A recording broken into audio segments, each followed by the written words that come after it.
O governo que nós temos em Portugal, que é um governo amarrado à esquerda mais radical, é um governo que nada faz em termos de política para que haja mais investimento e para que as empresas possam ser apoiadas e que se lhes possa criar um ambiente favorável àquilo que é absolutamente necessário para que a nossa economia consiga progredir e, portanto, como há bocado disse, também pagar melhores salários.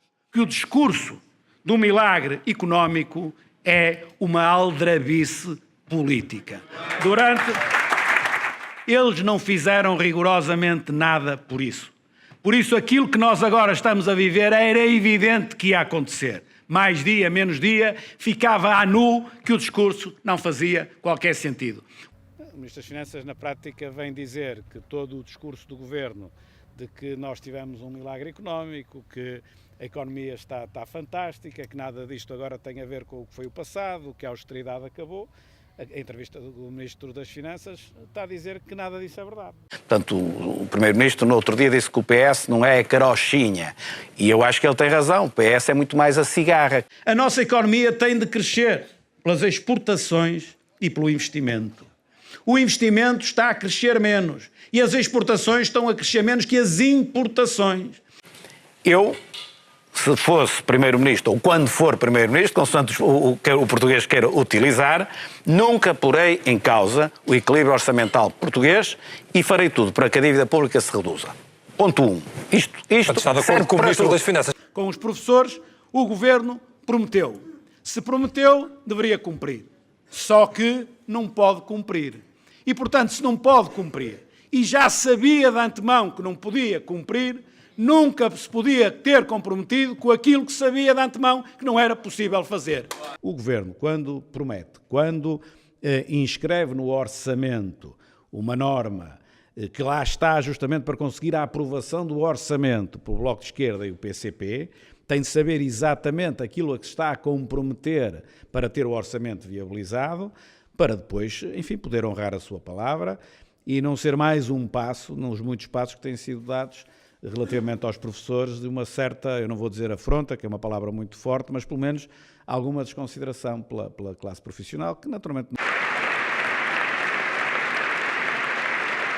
O atual Governo, ao estar amarrado aos seus compromissos com a esquerda, adversária da iniciativa privada, aliada do aumento da despesa e do endividamento público, avessa a uma política promotora da poupança, crítica da União Europeia, inimiga da moeda única e contrária à nossa presença na NATO, é um governo incapaz de conseguir governar, tendo o futuro como prioridade nacional. Nós tivemos algum crescimento económico porque a situação internacional, quer global, quer europeia, era favorável. O Governo não fez nenhuma reforma, não fez nada que justificasse esse crescimento económico. O crescimento económico era por arrasto. No momento em que a economia internacional puxar menos pela economia portuguesa, automaticamente a nossa economia vai deixar de crescer. E vai crescer menos que a média europeia, que é o que está a acontecer. É que o discurso do milagre económico é uma aldrabice política. O crescimento, efetivamente, hoje o país cresce e no tempo da Troika não cresceu. Com certeza, mal fora, se o país agora não estava melhor que depois daquilo... Mas cresce em 20º lugar agora, no espaço europeu. Exatamente, mas pega na zona euro e só há 3 pior que nós, somos o 4º pior. E, portanto, nós crescemos francamente abaixo da média comunitária. O que é que isto quer dizer? Quer dizer que Portugal é dos países mais pobres da Europa. Cada ano que passa fica mais pobre em termos relativos aos outros. Todos estão a crescer mais do que nós. Permita-me insistir. Portanto, quer dizer que a produtividade baixou. Quer dizer que os empregos que nós estamos a criar são uns empregos enquadrados num modelo económico em que nós vamos continuar a andar pelos baixos salários e não pela produção de produtos de maior valor acrescentado. Quais são as políticas públicas para isso? Nenhumas. As políticas públicas estão todas viradas para o consumo. Se há área onde manifestamente a atual solução governativa não tem tido capacidade para dar uma resposta capaz aos anseios das populações, essa é seguramente a área da saúde. Todos os dias conhecemos notícias de respostas deficientes ao nível do nosso Serviço Nacional de Saúde, que, sendo algo de que nós todos nos orgulhamos, tem sofrido uma preocupante degradação nos últimos 2 anos.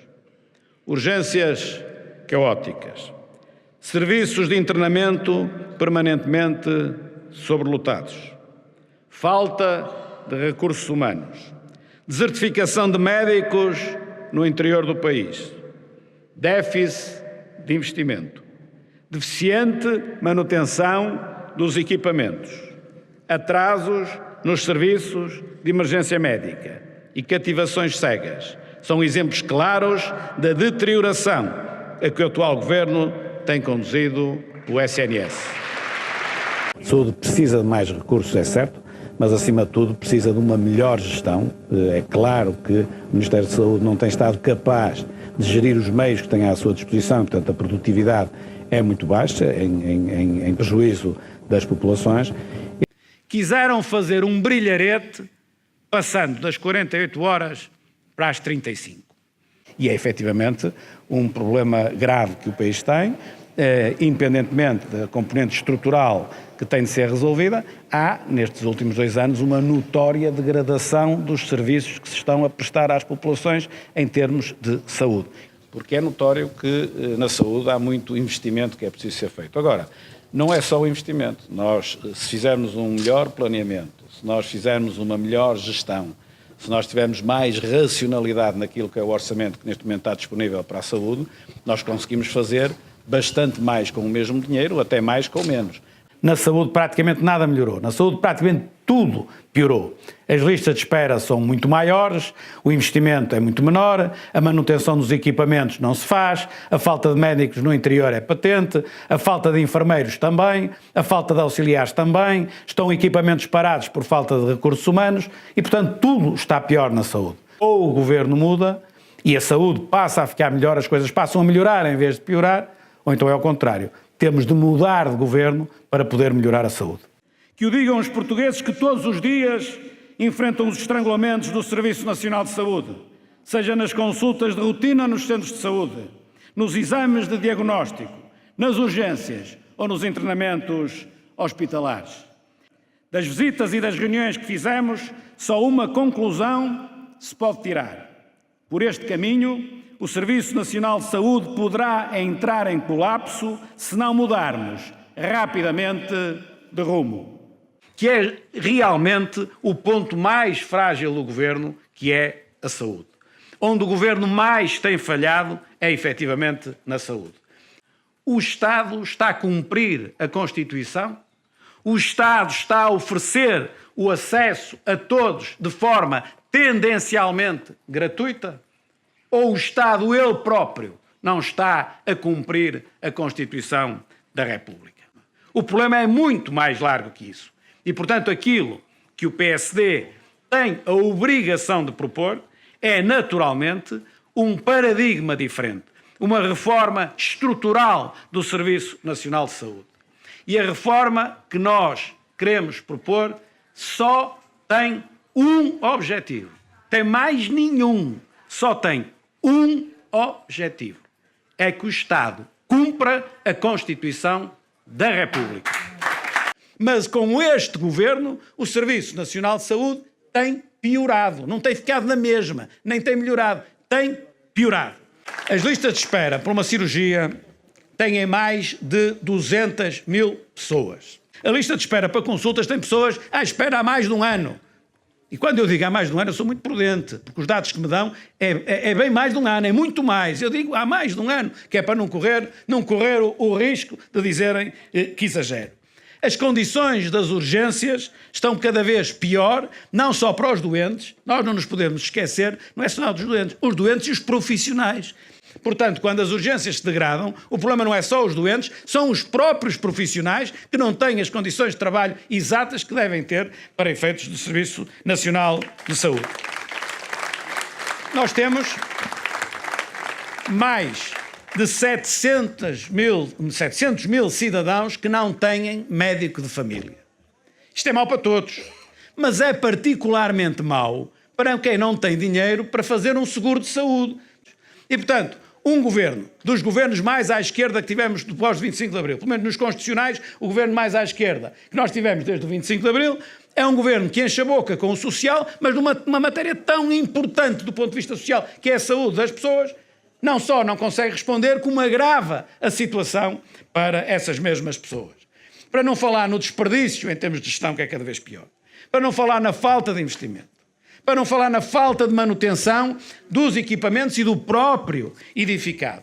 E para não falar, porque não precisamos, todos os dias ouvimos, na falta de recursos humanos, sejam enfermeiros, sejam médicos, sejam auxiliares, seja isto. É um problema grave, é um problema político grave, é um problema grave em termos de segurança nacional e não é minimamente aceitável que, envolvido este tempo todo, nem o Governo saiba bem aquilo que aconteceu. Portanto, nós temos de ter um esclarecimento cabal sobre isso e também em sede de investigação, porque, como sabe, há ali um choque entre a Polícia Judiciária e a Polícia Judiciária Militar, que também não é saudável em termos da investigação desta matéria e de outras matérias que possam envolver também a Polícia Judiciária Militar. É uma questão de Estado, é uma questão grave, foi grave no momento em que isso aconteceu, mais grave se torna quando ao fim de todo este tempo ainda não se sabe bem o que aconteceu, mais grave se torna quando se diz que já foi tudo recuperado e agora se verifica que não foi tudo recuperado, e mais grave se torna quando se disse que foi tudo recuperado, foi recuperado mais de 100%.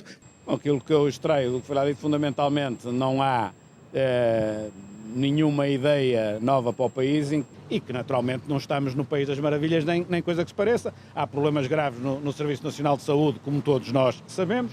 A própria execução orçamental não está da melhor maneira. O Partido Socialista prometeu que se o preço do petróleo subisse, os impostos baixariam para manter o mesmo nível do preço dos combustíveis e não fez isso. As pessoas vão naturalmente entendendo que as coisas não são tão maravilhosas quanto o Governo as pinta e até já, digamos, os partidos que sustentam esta solução parlamentar também já não desenham o país como uma coisa tão maravilhosa. Os turistas chegam e não vindo da União Europeia, não vindo do espaço Schengen, podem estar ali muito tempo a conseguir entrar em Portugal. Mas não há duas dúvidas. Nós temos um governo com dois discursos distintos. O Ministro das Finanças discursa para a Europa e o Primeiro-Ministro discursa para o Partido Comunista e para o Bloco de Esquerda. Isto é claro. O Ministro das Finanças faz cativações orçamentais, corta verbas ao Serviço Nacional de Saúde, estrangula a CP, aumenta a carga fiscal e agora até adere a saídas limpas que antes, há uns anos atrás, criticava. Em suma, o Ministro das Finanças pratica a austeridade porque é esse discurso e essa prática que colhem o aplauso em Bruxelas. Entretanto, o Primeiro-Ministro diz acabou a austeridade, diz que a economia vai fantástica, dá bónus a alguns imigrantes, anuncia mais apoios para as artes e, inclusive, aplaude as reivindicações do PCP e do Bloco de Esquerda, que ele sabe de antemão que a maior parte delas não tem condições para poder dizer que sim. Sim, ou seja, um pouco António Costa no País das Maravilhas, isso é verdade. Vi aquele congresso como, digamos, uma manifestação interna do Partido Socialista. O Partido Socialista ganhou ali um ânimo, temos os seus militantes saem de lá contentes, saem com a alma aquecida, mas para o país não vejo ali nada de relevante. O Partido Socialista prometeu que se o preço do petróleo subisse, os impostos baixariam para manter o mesmo nível do preço dos combustíveis e não fez isso, falta. E é isto que os portugueses agora estão a assistir, à verdadeira realidade. Não estamos no País das Maravilhas e, portanto, tudo aquilo que foi prometido não consegue ser cumprido e, por isso, pagam a gasolina, pagam o gasóleo, para já não falar noutros setores, a preços muito mais elevados. A situação do Serviço Nacional de Saúde ou a questão dos impostos sobre os combustíveis, no fundo, são a austeridade que o Governo diz que não existe. Mas depois a Justiça, no seu cotidiano, tem muitas entropias. Este relatório da tal Comissão Técnica Independente é um relatório grave para aquilo que foi a atuação do Governo em outubro.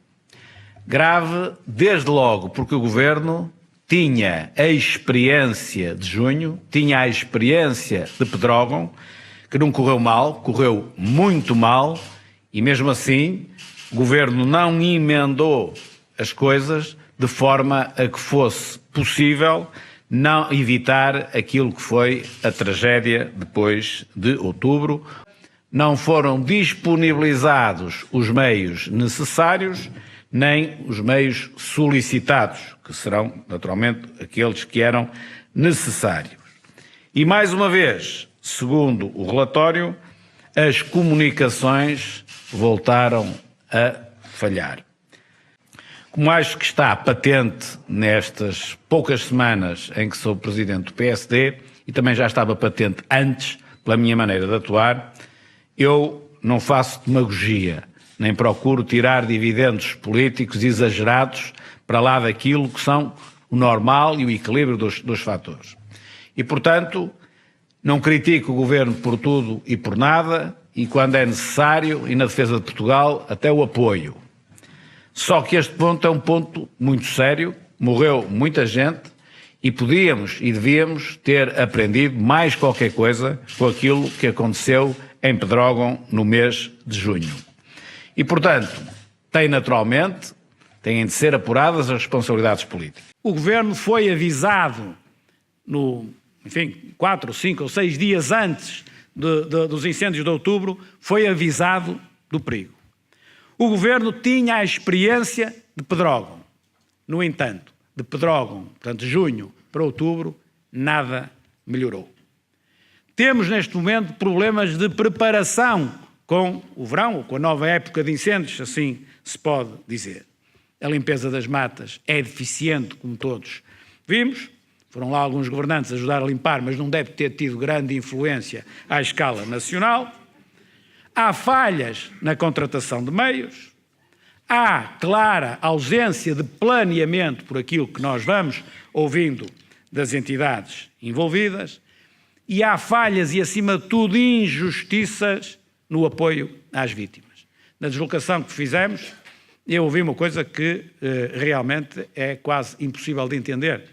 É que, primeiro, o apoio às vítimas dos incêndios de junho é inferior ao apoio que dão às vítimas do incêndio de outubro. E como há concelhos que herderam em junho e herderam em outubro, algumas vítimas recebem mais do que outras, consoante a casa. Há responsabilidades fortes das áreas tuteladas pelo Governo relativamente àquilo que aconteceu nos incêndios. Nós todos sabemos isso. Agora, o Governo, como um todo, não tem tido a capacidade que se impunha para que nós possamos encarar o verão com outra tranquilidade. O balanço que o Governo faz do incêndio de Monchique é que foi uma vitória. Foi algo que correu bem. Foi algo que correu bem porque ninguém morreu. Eu acho isto absolutamente extraordinário. Arderam 27 mil hectares de terreno.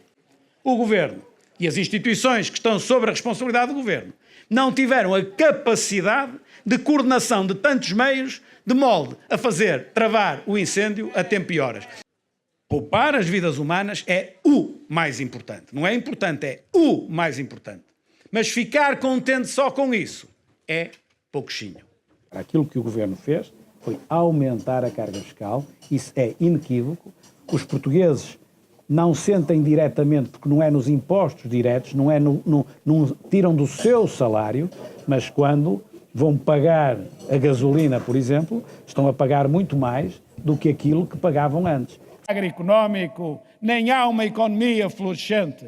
Há uma melhoria da situação, mas é uma melhoria da situação tão fraca que ainda não nos permite fazer aquilo que qualquer governo quer fazer, que é aumentar, ou pelo menos aguentar, o poder de compra dos funcionários públicos. As razões estão em imparidades. Agora, nós sabemos que essas imparidades não derivam de centenas e centenas de clientes. Derivam de alguns clientes, muito especificamente, responsáveis por grande parte desse crédito mal parado. E era bom que nós soubéssemos quem é que usufruiu desse crédito mal parado em valores astronómicos.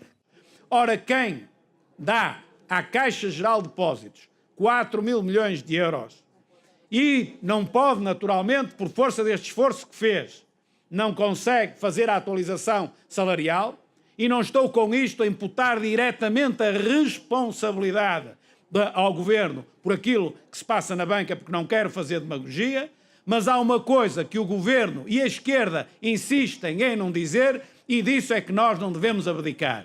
Os funcionários públicos podem passar mais um ano sem aumento, mas têm o direito de saber quem são os principais devedores da Caixa Geral de Depósitos, que é o Banco Público, que ficaram a dever milhões e milhões e milhões, que dava para dar muitos aumentos à função pública.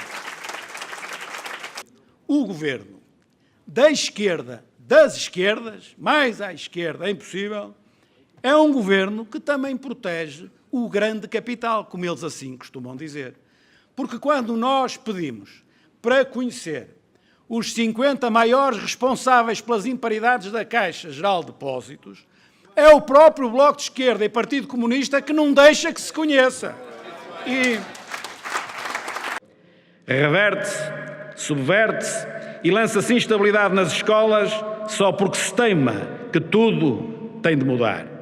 Mudar sem diagnóstico rigoroso, sem avaliação do que foi feito e sem compromisso com as principais forças políticas e sociais.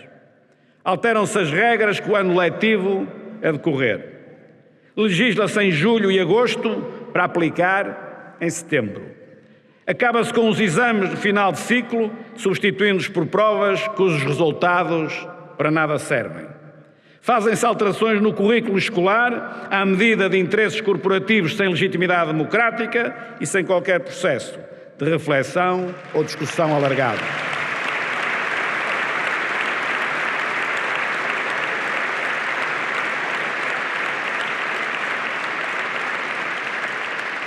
O que estamos a assistir na educação é um regresso ao passado, um regresso aos tempos do eduquês. A carga fiscal tem aumentado, realmente os portugueses têm pago mais impostos. E o dinheiro público da Santa Casa da Misericórdia de Lisboa não deve servir para cobrir as imparidades de um banco que as obteve no decurso da sua atividade comercial absolutamente normal. Foi pelo facto de nós termos dito que o antigo Ministro da Economia, Manuel Pinho, devia ir ao Parlamento e explicar se é verdade ou não que tinha um salário chorudo pago pelo Grupo Espírito Santo ou pelo Banco Espírito Santo ao mesmo tempo que era Ministro, que depois tudo se despoltou. Se é positivo a taxa de desemprego estar a baixar, também temos de dizer a verdade que tem sido à custa da criação de postos de trabalho de menor qualidade e de mais baixo custo. O Governo compete naturalmente apresentar as coisas da maneira como lhe interessa. E diz que o emprego tem crescido. E quando diz isso vai bem, porque menos não está a mentir. Muitas vezes aqui não está a mentir, o emprego tem crescido. E agora nós vamos acrescentar. Mas o emprego cresce mais do que a produção. Se o emprego cresce mais que a produtividade baixou. Se a produtividade baixou, os salários serão piores, porque a perspectiva de salários baixos é hoje maior do que era há 1 ou 2 anos atrás, justamente porque o crescimento está da forma errada, não está da forma como devia ser, que está a aumentar a contestação social e tem aumentado inclusive as greves. É dos médicos, é do pessoal não docente nas escolas, é uma manifestação de professores, são os guardas prisionais, são os enfermeiros e, portanto, se é milagre, é um milagre muito pequenininho, tão pequenininho que praticamente ninguém está a dar conta do milagre, antes pelo contrário.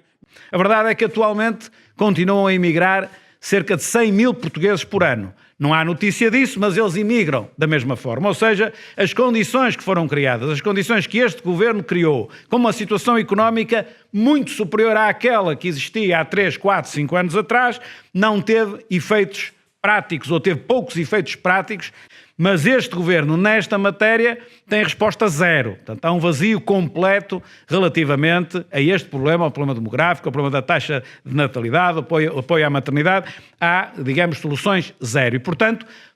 E por isso é que é naturalmente preocupante o facto de, nos cortes que houve nos fundos comunitários, ser efetivamente a política agrícola comum e designadamente a política agrícola comum no segundo pilar, que é o pilar do investimento e do desenvolvimento, que sofre a maior corte.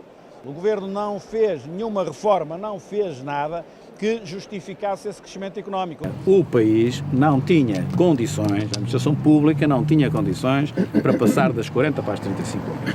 Há setores que têm condições e há setores que não têm condições. O setor da saúde não tem condições.